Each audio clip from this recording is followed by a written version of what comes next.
So the other day I found out that the CIA is preparing some kind of criminal referral against me, a crime report to the Department of Justice on the basis of a supposed crime I committed. What's that crime? Well, talking to people in Iran before the war. They read my texts. So the crime under consideration apparently would be the Foreign Agent Act or something like that, acting as an agent of a foreign power. And I don't expect this to go anywhere. I'm not too worried about an actual criminal case against me for a bunch of reasons. One, I'm not an agent of a foreign power. Unlike a lot of people commenting on US politics and global affairs, I have only one loyalty, and that's the United States, and have never acted against it. Its interests are the only interests I care about because I'm from here and I have a lot of kids. So that's not a concern. I've also never taken money from anybody. Don't need it, don't want it. And that's provable. And moreover, it's my job to talk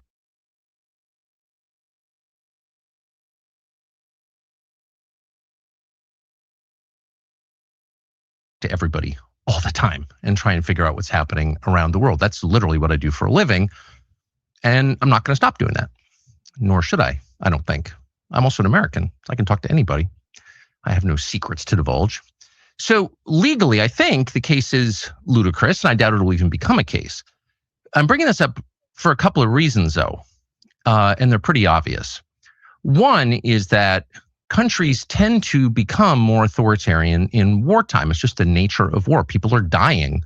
The stakes are high. People's emotions have risen to a very high point, to a crescendo. And so there's much less tolerance for any kind of dissent in the homeland. The irony, of course, is the United States fights wars on behalf of freedom, but there's always less of it here in our country during war. So that's a widely recognized phenomenon, and it's likely to happen now too. Another point to make that is worth knowing is that the USIC, the intelligence agency, spy on Americans. Now, you probably knew that, and it's been revealed a lot, including by Julian Assange and Ed Snowden, both of whom are threatened with death for revealing it, but everyone knows. But it's probably a little more widespread than most people understand, and it's outrageous. There's no justification for your government, which you own, you're a shareholder in it, you pay for it, to be violating your privacy like this. But it happens all the time. And in fact, one of the reasons that CIA or people within CIA, just to be clear, it's a huge, sprawling, disconnected agency. What it does in a specific case doesn't represent what everybody in the building thinks, but there are some people who are mad at me for my views about Israel. And they have some latitude. And one of the reasons they pass on criminal complaints, in effect, to law enforcement is to justify warrants for spying on Americans. So that is an absolutely real thing.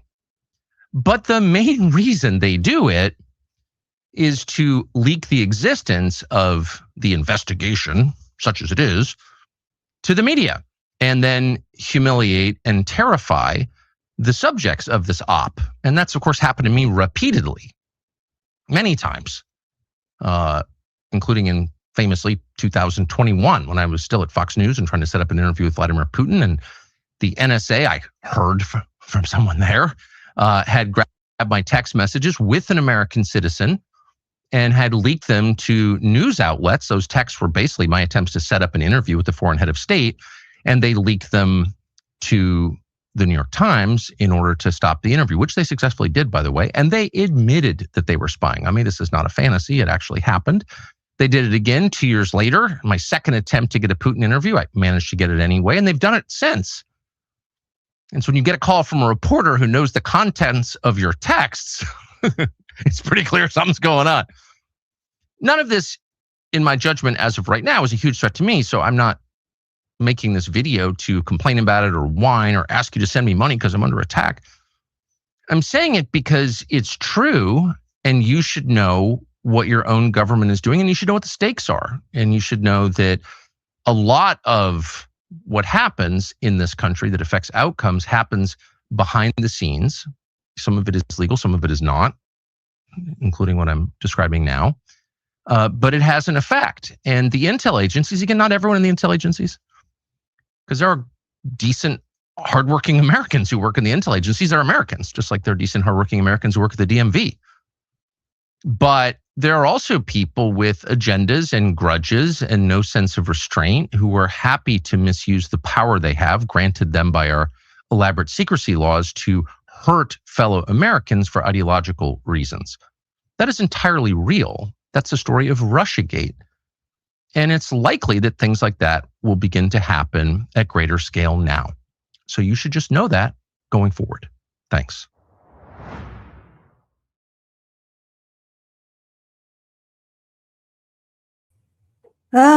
Tucker. You know, in the army, we say to every Saturday, there is the end of Saturday.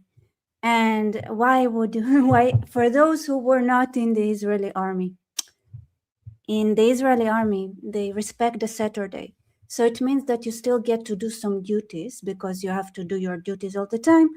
But if you screw up, they're not going to give you the punishment on Saturday. They can't even technically write it down, to respect the Saturday, but they remember. And like they used to say for the first 6 months of my service, especially when I was in training, they would say, to every Saturday, there is the end of Saturday. And this is exactly what happened to Tucker here. You see, he was courtly invited to the White House. And you're saying the sound. Okay, let me fix the sound. Is it better now? Hello.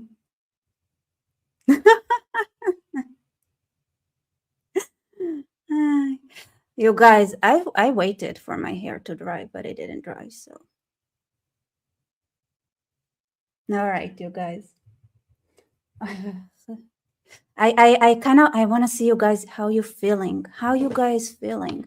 I mean, I think he was listed as a foreign agent for a while now. And his stories that he's telling. First of all, when you write texts, because I want to say something. You can read someone's texts as an intelligence officer, but leaking them is very unprofessional.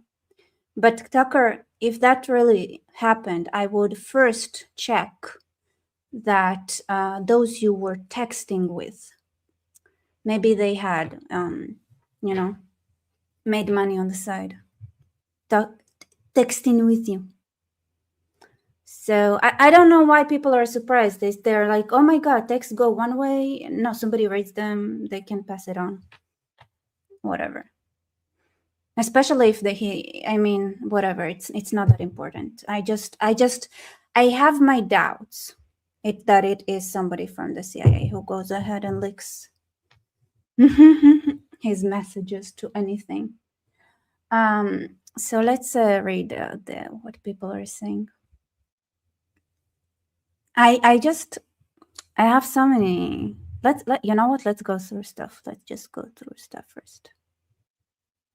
No, I don't want this set up. You guys, I will never remember. Never. What's the best way to go? So this is Drew Pavlov here. He had something to say.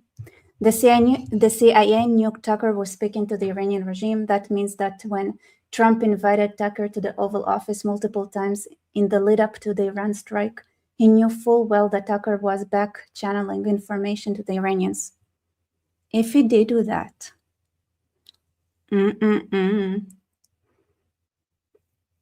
essentially Trump seems to have used Tucker as an unwitting counter-intel asset to convince Khamenei that he was bluffing, that nothing would happen. Trump was basically able to kill Khamenei thanks to Tucker's ignorance. Now Tucker's also legally fucked. Now, I guess those are speculations, right? But this sounds very probable. Very, very probable. They used him as a... he wasn't a double agent. He was a double asset. Maybe one agent asset. One side agent, one side asset. I don't know how to look at that. Am I dying? Yes, thank you so much. Please help me with the coffee. Did you get me a coffee? Let me check. Let me check the coffee status that I have. I've actually ran and made some tea, so. Oh. All right.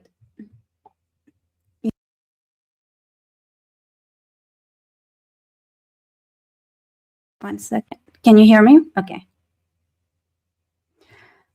Do you think it's gonna be what do you guys think is gonna happen now? What do you guys think is gonna happen? I'm so curious about I can't, I'm not saying much because I'm just relishing the moment. I'm just enjoying this so much. I just love it so much. I just think it's so poetic, so pretty, so nice. It's like they are traitors to the United States. And I'm so tired of these people pretending, and this manipulation tactics, like this, so cheap. It's like a dollar store manipulation tactics of like, oh my God, it is a dictatorship. At wartime, we turn into dictators. Oh my God, that is like low-level narcissism. I mean, high-level narcissism, low-level IQ of narcissism. Low, how I said, okay, high-level narcissism, low IQ manipulation level of a narcissistic personality. I'm not a doctor, don't sue me. Hopefully there is, do you think he can sue people for calling in that? If he's sitting in jail?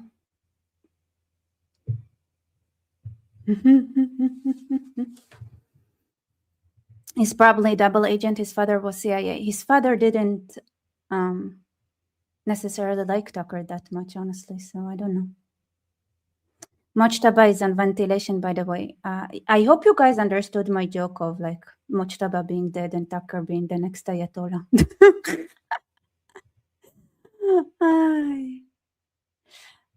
He basically wants to blame the Jews. I mean, he's so transparent, though. He's so transparent, and thank you. So transparent, though. Could Iranians take control by April? You mean by the end of March? Because I'm pretty sure Netanyahu said that the plans for attack, like the list of things that needs to be hit, is like absolutely like full to the brim until Passover, I think he said. And I think it's April. I think it's in, when is Passover? This is Passover. Let's see. April 1st. Nice. So at least until then, I think it's not going to be, it's going to be still very much attacking. Zohan might be the next day, and the Zohan Mamdani, that's a thing. That's this guy. I think, but he's different.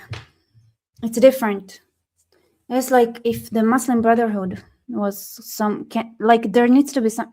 I think he's a Muslim Brotherhood adjunct. I mean, for sure, he works with Kier and the bunch. Of course, he is Muslim Brotherhood. Zoran for president 2020. Why do you hate America? What did America do to you? Yeah, well, he's a Shia 12er. I don't know. How strong is the Shia community in the US? I mean, they're just, they are you, okay, let me explain something very, very simple to you, okay? Okay. Muslim Brotherhood is not Shia. Hamas is the Muslim Brotherhood, is a branch of the Muslim Brotherhood. They were funded and they work with Iran. Can your bird brain have that amount, like, can it digest that amount of complexity?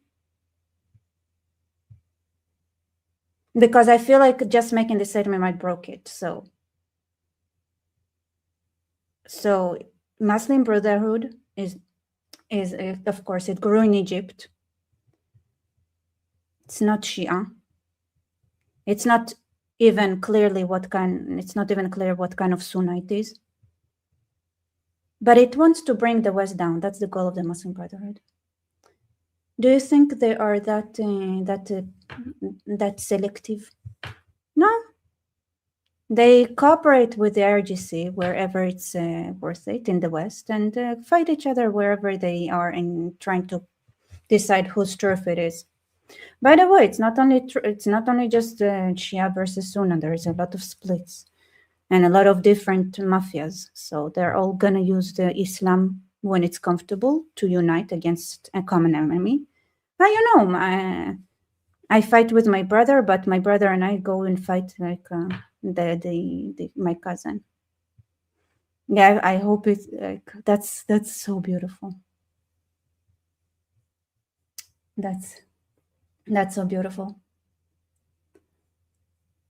I mean, by the way, we have. So the other day, I found out that the CIA is preparing some. Like unrelated, a little bit jumping, but since I feel like it's Tucker is falling down, and people are starting to understand like that they're idiots, and I mean, one person that was clearly like struggling with that whole double narrative thing is Asman Gold, and there is a clip of him here that I think is very nice. Just on the same spirit, it's like maybe they got tired of having Israel syndrome. I don't care about Israel, but I don't think Israel somehow.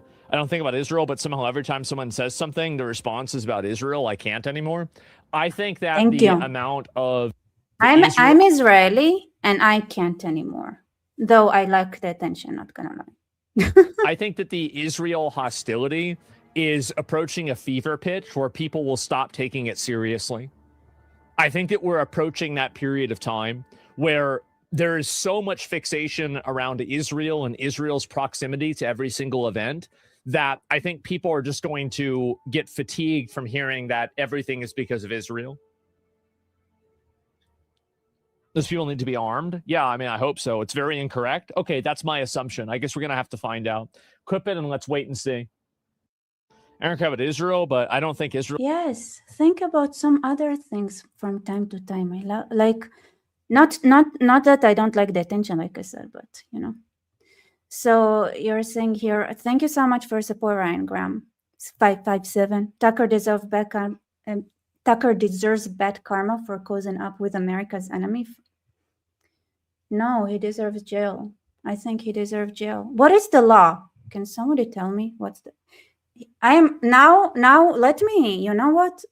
F that. You know that I'm now, instead of being like the person I usually am, I'll be just like the normal podcaster, like, the average podcasters that doesn't know crap. I'll be like, what is even the law in the United States when it comes to people selling White House information to the enemy, if he did so? What is the law? What is the mechanism? I believe straight to jail makes perfect sense, but and I also think that there is like a special clause. Here is my guess, right? You have to go through clearance to enter the White House, because everything. Can I tell you something? When you have an opportunity to enter certain buildings, some certain areas, every information, even the most mundane, boring shit, sorry for my language, might be useful. When do the cleaners clean? When, what is the procedure of going in? This is not necessarily that easily obtained information. Can anyone here tell me what's the schedule inside the White House? What do you need to do? What do you need to do to go in? What is the usual way, people go through the gesture? I guess if you invite a person like Jolani, for example, is one thing, but I wouldn't be surprised if they change protocols depending on who's the visiting person. But if he goes there more than once, maybe like he can even say things like that. and he has friends there, so he gets to extract information that maybe others would not be so fast to tell anyone that is visiting the White House, like randomly one time, like, you know. And it's like, I cannot really tell you, but I'm telling you that this is usually how it works. You'd be surprised what kind of mundane, weird details can be extremely useful when it comes to espionage sometimes. Depends on what's needed. So my guess is that before you go into somewhere like the White House, then, or before you get the clearance and before you go through a certain procedure, and you maybe need to like agree to some things. And maybe some of those things is not to give information to your enemy, or maybe, you know, I don't know. Did he not? It could also be that what he is saying out to the public is not very different from what he is saying in texts, right? I don't know what he said after his visit to the house, like to the White House, like what he was thinking is going to happen. But I don't follow him that religiously, honestly. But it's so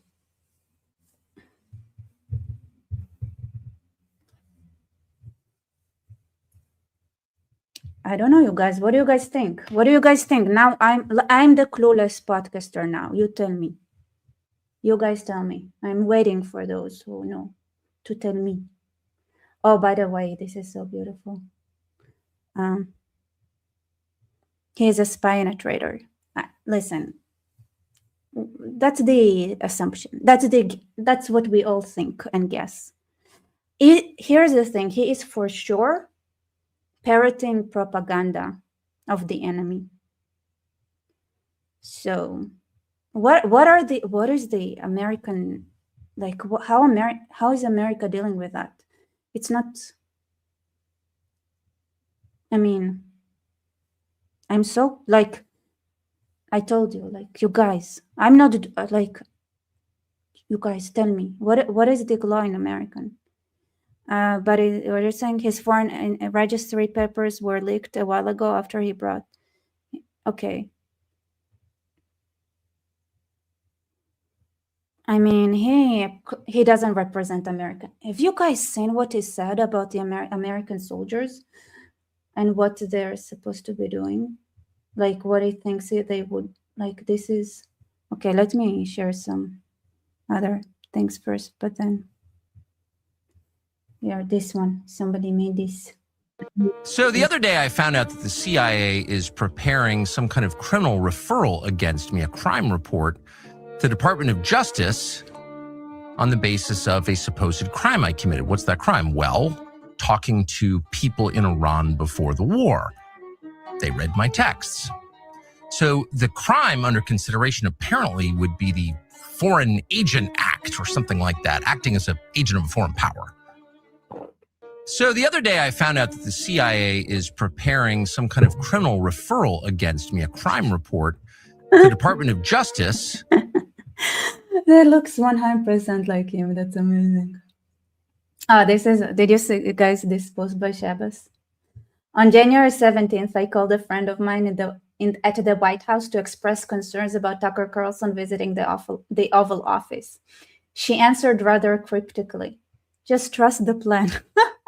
Little did I know the plan meant we know Tucker is speaking to the Iranians, so we are using him as a useful idiot to bait the Ayatollah and kill off the IRGC leadership. Oh, and then we'll arrest him for espionage when it's over. Trump remains undefeated. That's amazing. I really want to know exactly what happened now. Look at that. Look at his photo. I love it so much. Look at it. That. By the way, this is exactly the kind of look that my commander had when he was about to list the punishments of all the crimes I've committed on Saturday. Which, wow, you know, like now I'm trying to remember, what did I do? Okay, one thing I remember, I got caught so we had classes, and a class required a computer, but they basically like made sure that we can't do anything except study on the computers. But then I found that they have paint on the computer, so I painted. You know, I remember specifically that I drew this beautiful, beautiful elephant, and then I got caught. And I had to stay a Saturday for that. Like I had to stay at the base for the weekend for drawing an elephant. It was a beautiful elephant. It was a beautiful elephant. Ay, increíble. I mean, this guy is like, what was he thinking? What was he thinking? All right. There are several things that are.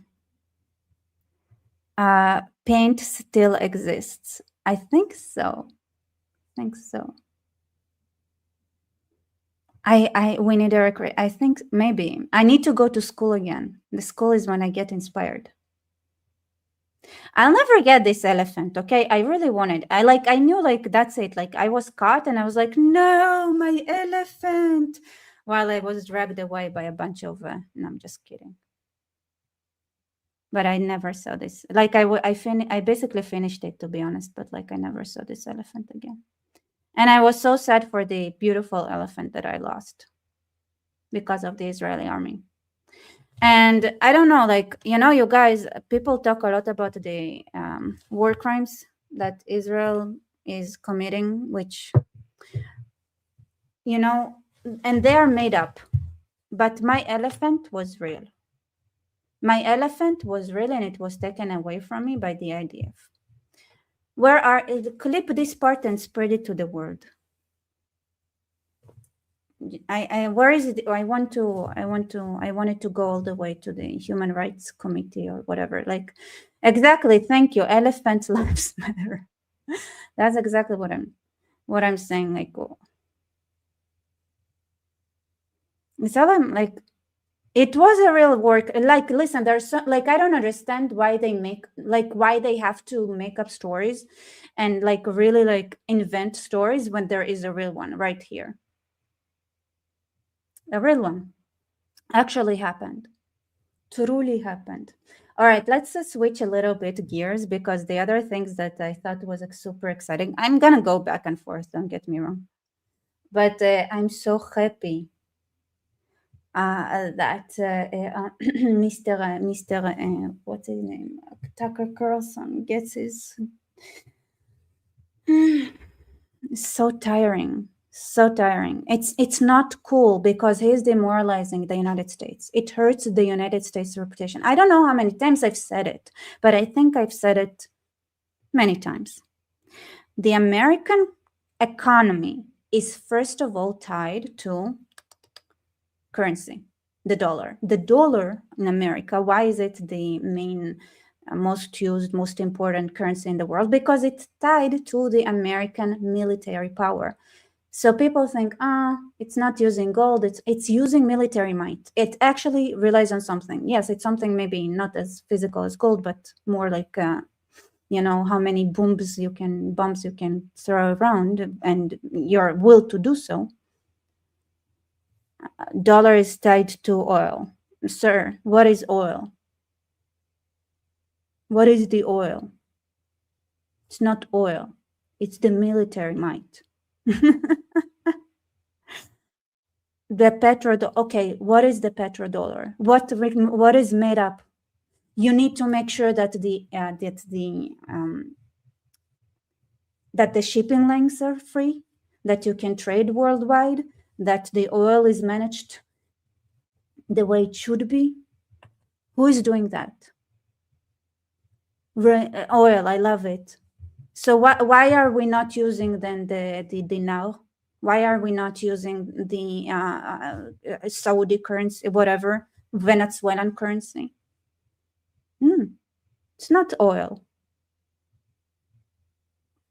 It's the military might. And whenever Tucker Carlson speaks, the dollar gets weaker. This person, with his stupidity, can bring down the American economy. Because if America's perceived military might is, here's the thing, on paper it can be as beautiful and as strong and as mighty as possible.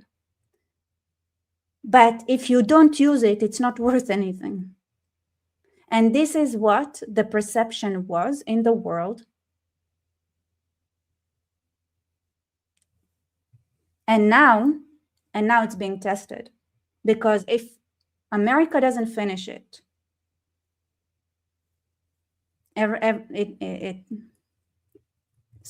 yeah. Rebecca, it's not one or the other. They are parts of the same system. Cute. It's cute. It's cute because I think, you know, when it comes to the big evils, maybe oil has a better reputation than saying, well, military might. Maybe it's just not as... Which part would you say is true? More true. So now, speaking of, so the American empire is the empire that makes it possible to trade. So why are the gay Europeans crying right now that the Strait of Hormuz is like closed? It's like, it's not America's problem. And honestly, it's not Israel's problem. It's like, it's not their problem that they had. By the way, it's not even, it wouldn't have been that bad. They're not that dependent on it either. They just built their economy in such fragile ways, which like, it's just a house of cards that every would make it fall apart. And now they're like, oh no, stability. And China, why isn't it clearing it? So here's like, right, it's like, whose interest is it that the Strait of Hormuz will be trade free? Really? Is it America's? Is it really American interest?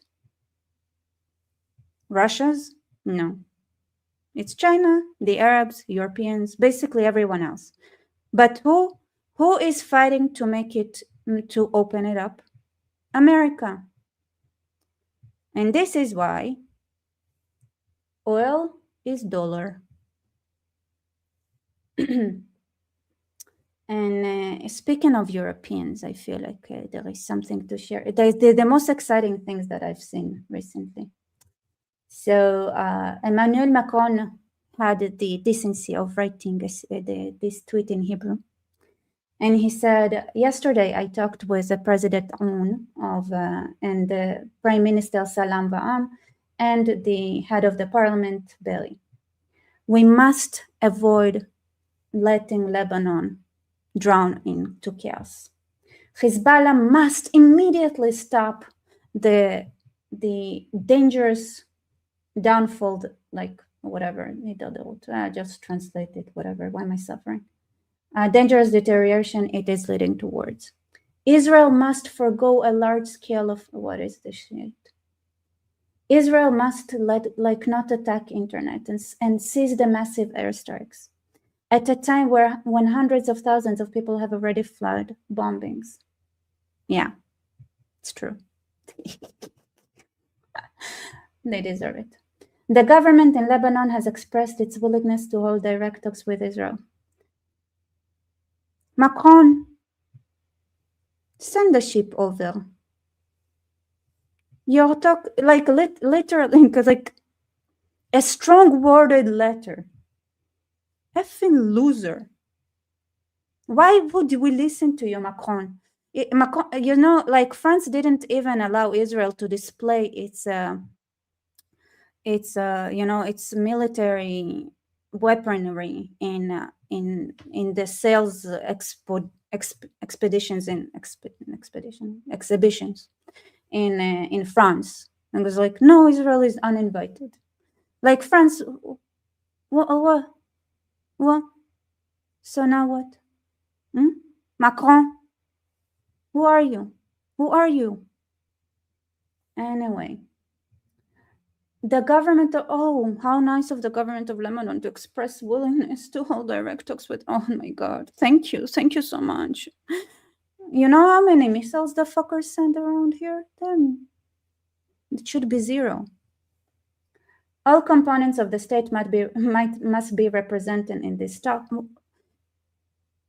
What year does this dude live in? Israel must seize this opportunity, open negotiations, and bring about ceasefire, find a sustainable solution, and enable Lebanese authorities to fulfill their commitments for the sake of Lebanon's sovereignty. They had a year.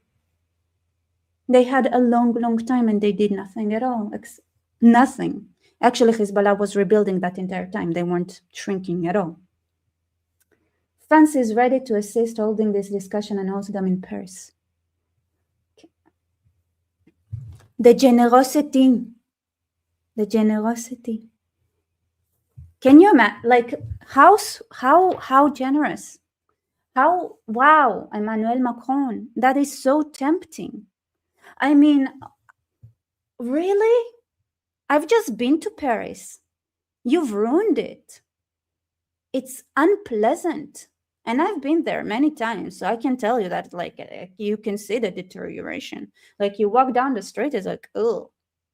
It's not that it's like, you know, it's not like you don't think you're gonna survive. No, it's fine, you can walk, but is it pleasant? No. Is it nice? No.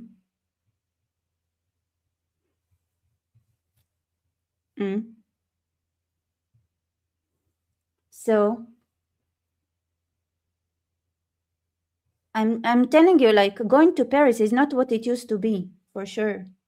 And it's funny, you know, because you know who was called what other city used to be called Paris?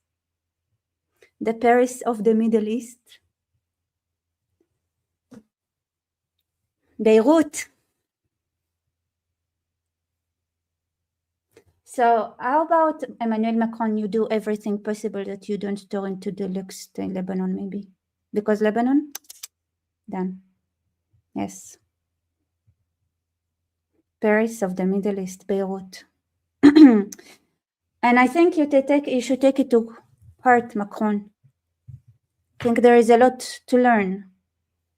Paris can learn a lot from the Paris of the Middle East, sir.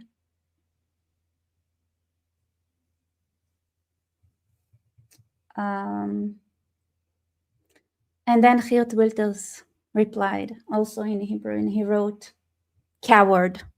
That's what he wrote. But the reason I also was like, here's the thing, okay? This is where Israelis start to get, like, this is what Israelis got super excited. It's like, you know, it's like, oh, if the founding fathers who had to revive Hebrew from a written language to a spoken language, you know, to modernize it and make it a spoken language with Herzl, by the way, which somebody had said written here, Herzl, can you imagine, like European leaders are now arguing in Hebrew? That's amazing. And then everybody's like, is this what colonialism feels like? When foreign powers start talking in your language? It feels amazing. Israelis, like, I have to say, like, this tweet, like, this exchange here seems naive, right? But Israelis got super excited about it. And then we're like, you know, when you taste you taste the sweetness of colonialism. You know, Israel was blamed of being a colonialist power for so long, but it was never colonial power. But now it really, you know, like, if there is something France is good with, is giving, like, appetizers, you know, to give us an appetite.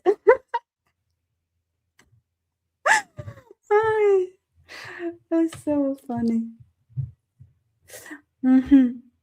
Here, what are you saying? Thank you so much again for your support, Ryan Graham 557. It does seem like Lebanon's prime minister does want Hezbollah disarmed, but the military lacks the capability there. They'll need to work with the IDF. So guess who? Okay, you guys. Okay. Not everybody at once. Who is in the military of Lebanon?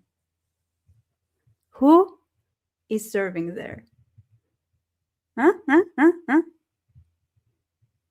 Yes, I agree. This is all biblical. 100%. We live in biblical times. I don't understand. Like, we need to start writing down everything in biblical language. Just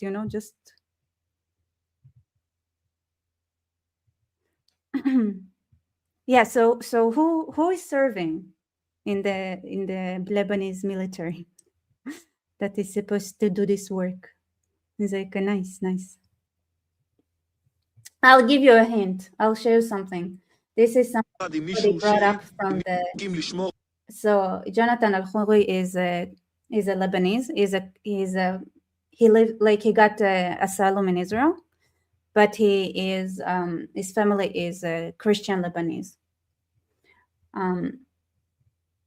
And this I want to know how long ago was it? So this is something he posted here. Wait, you cannot see everything. I'll change this setup. So this interview, I don't know when it happened. I don't want to.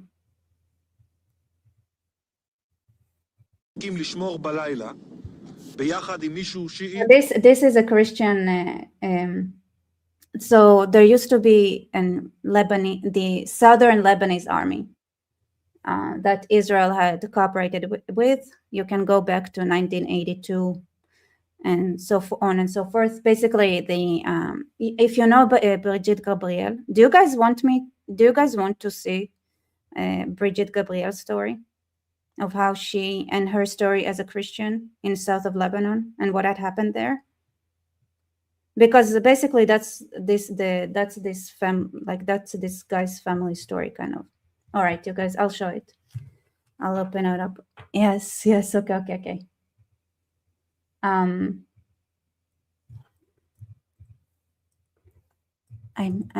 sure I have it already. I did.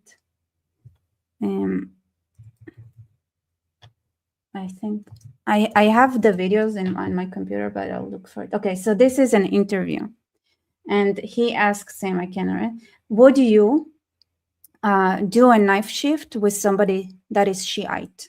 So this is a South Lebanon soldier, Christian, and he's being asked if he would do a night shift with a Shiite person. No. And he's like, no. And he's like, why? Because they weren't good. And he's like, maybe they changed. And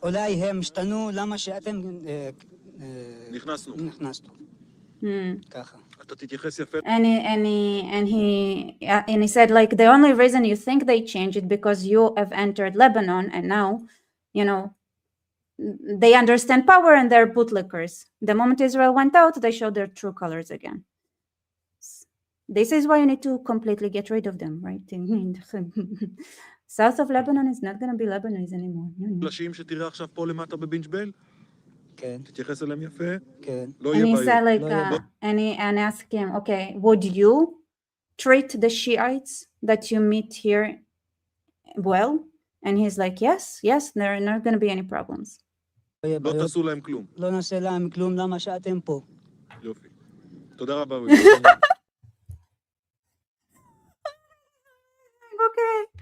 Oh, I love it that I watch it with you guys. That's my true reaction. And he said, it's like, would you do anything? He's like, no, we wouldn't. And he's like, good. And he said, yes, because you guys are here. It's like, because you guys are watching us, that we wouldn't do anything. That we wouldn't. No. Okay, thank you, William. Oh, you're welcome. Oh my God. Oh, that's amazing. Yeah. Would you treat the Shiites nicely? And he's like, yes. No, we're gonna be any problem. We're not gonna do anything to them because you guys are here. Oh, that's amazing. Lebanese do have good humor. I mean, if you, okay, just to make it clear, I just want to say something. If you guys are not here, we're gonna go and F them. לשמור בלילה, That's beautiful. ביחד עם מישהו שיעי, שיהיה יחד איתך. Gorgeous. This is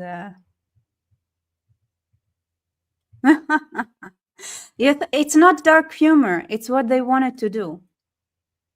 It's what they wanted to do. But they weren't strong enough after Israel left. So don't leave in the middle of a job. Don't do it. Let's see. Is there anything? Okay, so now I'll just shift to Brigitte Gabriel.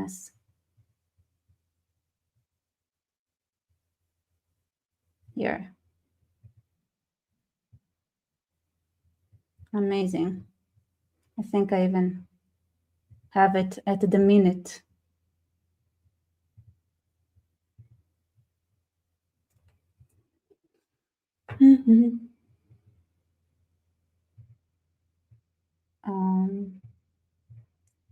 Let's see, chapters, hope, Arabic. Okay, her story. I think that's her story.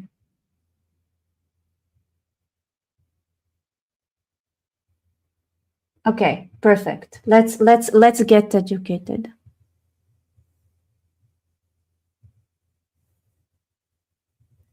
What are you guys? Okay. How do I not hide myself? Hide the like thinking. This no, this not good. This well, God's sad. Brigitte is the more important person here. A brief summary of your harrowing. I mean, I've got my own harrowing story trying to escape Lebanon, but I think yours is certainly as difficult. Give us a brief synopsis, and then we can drill down into some of the current realities that we're facing in the West. Oh, God. Well, my story is pretty much the story of a lot of Christian Lebanese. You know, I was born into the country that used to be Paris of the Middle East, the banking capital of the Middle East. Between 1965 and 1975. I want to show that again in case Macron is here listening. Yes, Macron, are you? I hope you are listen to this part. Listen again. Listen, Macron, you heard it? And then we can drill down. God. Well, my story is pretty much the story of a lot of Christian Lebanese. You know, I was born into the country that used to be Paris of the Middle East. Paris of the Middle East. Macron, are you listening? Are you listening? Because it's important.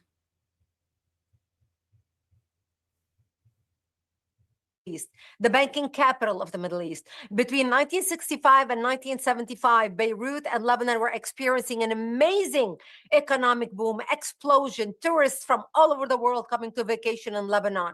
We were open-minded, we were fair, we were tolerant, we were multicultural. We had open borders. We welcomed everyone from the surrounding Arabic countries who wanted to come and study in our universities because we had built the best universities in the Middle East, as you know. Muslims send their children from all over the Islamic world. They graduated and worked in our economy because we had built the best economy in the Middle East, even though we did not have any oil. Unfortunately, all that began to change as we imported people into our country who did not share our values. And what I mean by that is we imported Palestinian refugees who came to our country. Lebanon was the only country in the Arabic world. Which, by the way, like, I'm not sure what the Christian Lebanese values are, but when I think about French values, how do I, like, they're not sharing their value, meaning like they're not into raising a white flag really fast. What are French values actually? I think like what are the French values? Like you guys help me out. Write in the comments. Write in the comments what are French values. Maybe you guys know. To accept the third wave of Palestinian refugees. After King Hussein kicked them out of Jordan, they came to Lebanon. They put their heads together with the Muslims in Lebanon, and they declared war on the Christians. They wanted to create a base from which to fight Israel kill the Jews and throw them into the sea, something they tried to do in Jordan, but they failed because of the dictatorship of King Hussein. But they were able to use Lebanese democracy to topple our democracy. And that's when the war started. I come from southern Lebanon in a little town called Marjayoun on the border with Israel, Marjayoun. We were a small Christian town on the border, and the Palestinians had formed Jaysh Lebanon al-Arabi, the Arabic Lebanese army. They started with the Muslims at that time, led by Ahmed al-Khatib, who was the guy who headed it. And they started splitting the army, and taking over military bases. Well, I lived about 50 yards below the military base in Marjayoun. As the Palestinian tried to shell the military base to take it over, 14 shells exploded in my home, falling short of the military base, bringing my home down and burying me under the rubble wounded. I ended up in the hospital for 2.5 months, and later ended up living in a bomb shelter underground. It was like an 8x10 room, no electricity, no water, very little food, because the Palestinians and the Islamists surrounded us and cut off the electricity, cut off water supply to our town, cut off food supplies. But thankfully, we lived in the mountains, so we had Marjayoun was called Valley of Spring, Marj al-Uyun. That's where it gets its name. We had 7 springs in our town. And that became my existence. And that's where I lived in that bomb shelter for 7 years of my life, robbed of my youth. Wow. And then after you were able to leave, you left to Israel, correct? Correct. And how many years did you spend in Israel? I lived in Israel from 1984 till 1989. I became news anchor for World News in the Middle East, based out of Jerusalem, Israel. Wow. And so prior to going to Israel, because yes, of course, there's a lot of anti-Semitism that comes from the Islamic community, but in all fairness, we also know that many Christian Arabs don't hold the most warm feelings towards the Jews. So as you made your way to Israel, were you inculcated with some of those nasty feelings about the Jews and then were surprised by it? Or in your own upbringing, you had never experienced the typical Jew hatred that you see in the Middle East? I never experienced the Jew hatred personally in my home. Remember, the war broke out. I was 10 years old, and then we were cut off from the rest of Lebanon. So my parents never really hated anybody. They were church going, they always, you hear it on the news, Lebanese news, Israel, Azrael, which is the name of Satan. They would be playing how the Palestinian refugees, the poor Palestinians are coming to Lebanon. We're taking them in. So these were the official talking points of the Lebanese government, because they control Lebanese television. But in my home, I never heard anything like that.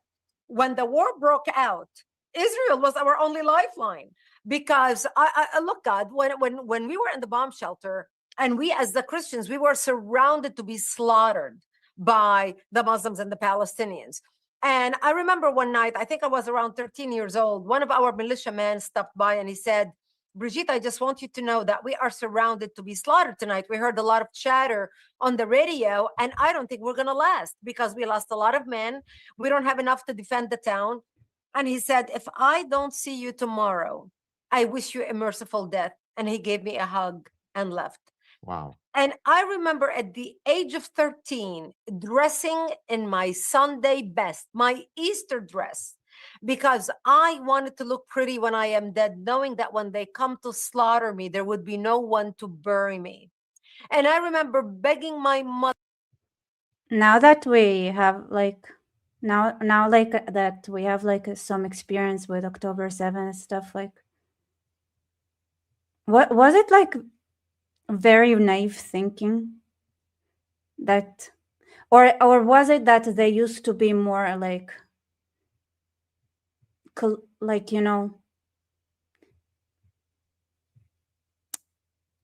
because it's it's such a cute thought that you'd wear your Sunday best and it's gonna look like you wore something when you get buried. Yeah, anyway. I don't want to die. I'm only 13 years old. Please do something. And there was nothing my mother could say to me. And I remember sitting in the corner of our bomb shelter. And my father opened up the Bible and started reading from Psalms. I shall walk into the valley of death and fear no evil, for thou art with me. And my parents said to me, when they come to slaughter us tonight, we will create a distraction. We just want you to run towards the Israeli border and don't look back. See, we knew we lived 5 kilometers from the Israeli border, and we knew if we run to the Jews and beg for help, the Jews are not going to slaughter us because we had more shared values with them than we had with the Muslims. And thank God I didn't have to make that decision that night, because that's the night when Israel came in physically into Lebanon in 1978 and set up artillery bases. Isn't it like poetic that we're listening to that while Israel is basically marching into Lebanon? Around the hills surrounding our town. By the way, what's happening with Lebanon? Like, what's the plan? Is anyone here following? Because I haven't been following too closely, honestly. I understand the general plan. We take over Lebanon, at least the southern part, and Dakhia is gonna be gone, which is the and thank you, Charles St. Louis, for buying me coffee from Bibi. Thank you. And yeah, I didn't. Yeah, Litani. Yeah, that's where we usually till the Litani Raider, South Lebanon, and then also Dakhia is the Shiite quarter in Beirut. By the way, if you guys don't know. To protect us, and created the security zone. And that's how we lived until 1984, when Israel invaded Lebanon, working with the Christians, trying to help the Christians take back their democracy and kick out the radical Islamic element that had taken control of the country at that time. Because by the time Israel entered Lebanon in 1982, we had 11 Islamic terrorist organizations operating out of Lebanon, including the PLO. So while I was growing up in the bomb shelter as a teenager, my only knowledge of the world of any friend we ever had or anybody that cared about us was Israel, not Lebanon. The Lebanese government didn't care about us. The rest of the world forgot about us. I remember my father in the beginning of the war, and he would say, France is going to come see what's happening to the Christians in Lebanon because of all the Palestinian massacres against the Christians. My daddy would say, France is going to come. And nobody came. America's going to come. Canada's going to come. Australia's going to come. And the world forgot about us. So growing up as a Christian girl in southern Lebanon, the only friend I knew growing up at 13, 14, 15, 16, 17 were the Israeli people, Israel. And so when I moved, and of course, my mother was wounded in the war, we ended up spending 22 days in the hospital in Israel. Actually, my life story is detailed in my first book titled Because They Hate. I encourage people to get it. It's a New York Times bestseller. The book sold over 1 million copies. Wow. And it's an amazing story. So I encourage people, read the story in Because They Hate. And so my mother was wounded in the war. We ended up in Israel. And those 22 days when I was 17 years old, spending it in Israel changed my life. That's when I decided, that's when I made a decision that I will go back to Israel no matter what happens, no matter the cost, no matter what I have to do. I had one goal, and that is to go back to Israel, and from Israel come to the United States. And I ended up moving to Israel in 1984. And that's when I really developed my love for Israel, my loyalty to Israel, my adaptation of Israeli culture, my appreciation and deep understanding of the Jewish state. Look, in Israel, you ride the bus, you hear 32 languages on the bus. Every 2 people are speaking a different language. I lived in Jerusalem, the most cosmopolitan city in the world. The culture, the art, the languages, the intellect, it was amazing. And I knew in Lebanon, this did not exist in Lebanon. I mean, Israel was on a whole different level. And as a Lebanese and as a citizen of the world, because I learned to appreciate good traits, good character, good values, and be able to start, when you're 20, 21, 22, you're starting to compare. You're starting to make up your mind as a young adult when you learn about the world and you see it through the lens of a young adult trying to make up your mind. You start seeing a difference. You may not know the word for it, but you start seeing a major difference and contrast between the two cultures. And that's when I developed my true love and appreciation for Israel and Israelis. So how do you, I know you've been doing this for many years now, trying to warn people, as I have. How frustrating must it be for you? For both of us, Mjarbin, right? We've tried it. We've been there. Listen to us. We know what we're talking about. To see the West so outlandishly clueless in their immigration policies, in their foreign policy. It's literally as though every single thing that the West does is the perfectly incorrect thing. Do you see any possibility to wake our leaders up, or are we in a death spiral that we're never going to get out of? Unfortunately, they say there's nothing new under the sun, and history always repeats itself. And they say those who are doomed from learning from history are doomed to repeat. Those who don't learn from history are doomed to repeat it. And so today, you and I are speaking to each other in 2024 in the West, and we are seeing the same signs of the Holocaust. What people thought it will never, ever happen again.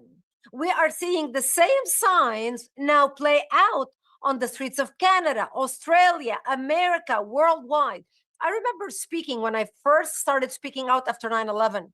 I was at a Jewish home. They were having a parlor meeting for me about the work that I was. This is what is happening. By the way, here I have a news media article talking about going into Lebanon. So it didn't start yet. You see, I was like, it didn't start yet, but it's going to start soon. So.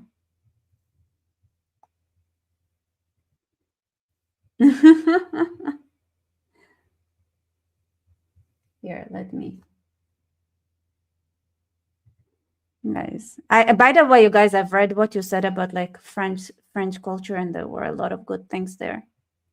A lot of truth. Here is, by the way, look at this comment. This comment is awesome. Not this one. This one.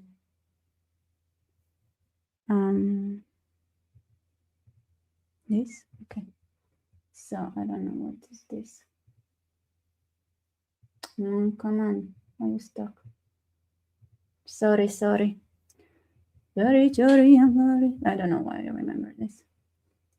I like this comment. I agree. The CIA wasn't reading Tucker's text. They were reading Iranian official text when suddenly Tucker popped up. He's screwed. I believe that.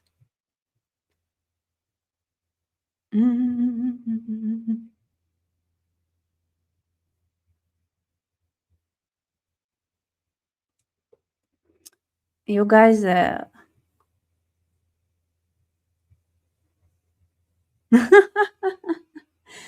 Isaac, let's see. Oh, this is so cute. Thank you. So cute. Okay, so this is what I saw. The IDF is getting ready to enter Lebanon soon, and that the terrorist Radwan force terrorists already started going south. Let's see what it says. אמור בצה"ל נערכים להרחיב בימים הקרובים את התמרון הקרקעי בדרום לבנון. איתי אנחנו אליך עכשיו. במערכת הביטחון מזהים תעוזה, זה כולנו יכולנו לנחש גם, של מחבלי חיזבאללה לפעולה נגד הכוחות. כן, זה כבר ממש קורה, ואנחנו מדברים על אלפי לוחמי צה"ל שצפויים להתחיל בקרוב תמרון קרקעי מוגבל. צה"ל אמנם יחזיק ב5 מוצבים חודרים בשטח לבנון. I think they are not saying anything, honestly. They're just saying, oh yeah, we're getting ready. And then more words. And then they're explaining the current situation in Lebanon. It's like, what is already? אבל בשבוע שעבר היו כבר ניסיונות של חיזבאללה לשגר טילי נ"ט לעבר כוחות צה"ל, וההבנה כרגע במערכת הביטחון שיש להרחיב את מרחב החיץ כדי להגיע... Yeah, basically they're creating a bigger buffer zone. But I think like the entire Lebanon can be a buffer zone as far as I'm concerned. But I don't know where the Lebanese would go, so... Okay, maybe the good parts of Lebanon. I want the parts that are like nice for tourist destinations. Yeah, I know, such a great weather in Lebanon. I think Lebanon is beautiful. We really like, you know, I think after so many wars all that long, like we need a good place for vacationing. And yes, please don't forget to smash a like button. Lebanese Christians could stay. You only say that because you don't know them. Here's breaking. Israel is preparing for what could become one of the largest reserved mobilizations in its history. Reports from Israeli Republic Broadcasting Corporation indicate that the Israeli government is expected to approve the call-up of up to 450,000 reservists as the IDF prepares for a major ground operation against Hezbollah in southern Lebanon. Across Israel, citizens, soldiers, teachers, engineers, fathers, mothers are once again answering the call to defend their nation against terrorist army entrenched on its northern border. Yep, full on. It was, I love how when we had this time, you know, we had some time, little bit of a break. And people are like, oh, that's it, it's over. I'm like, no, it's not over, it's a break. We're having a break, but no, we're full on, going everywhere. And what's interesting is that,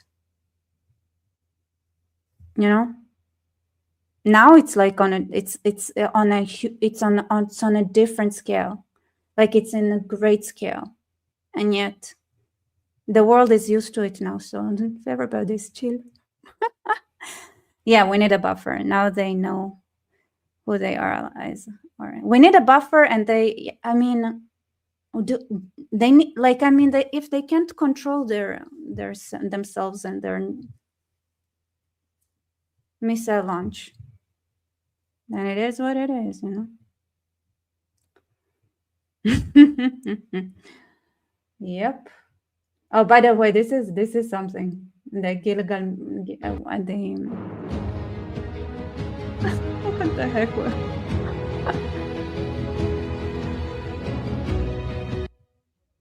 Look, what?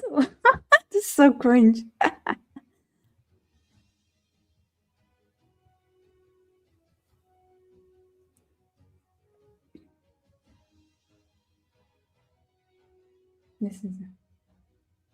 This is so cringe.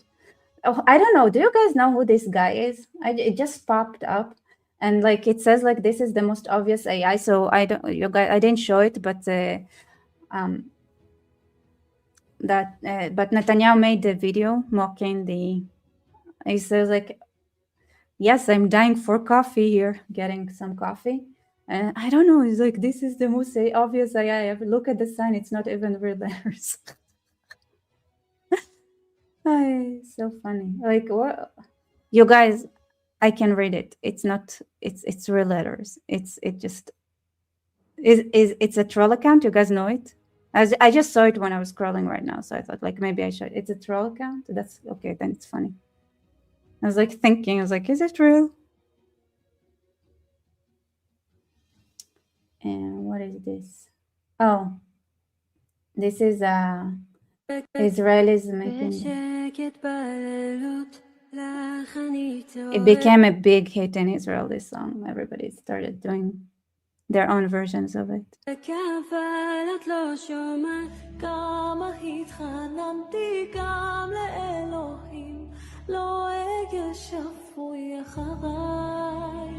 translated to Hebrew.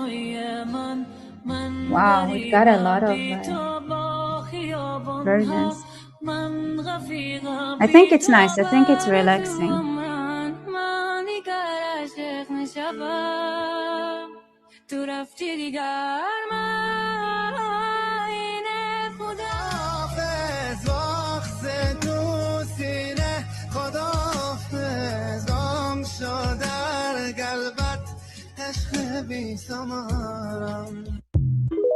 That's nice. I love this song. This song is so beautiful.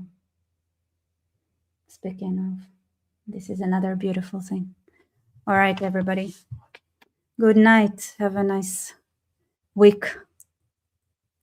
And we will win. Iran, Lebanon, Gaza. We will win. Fill this round,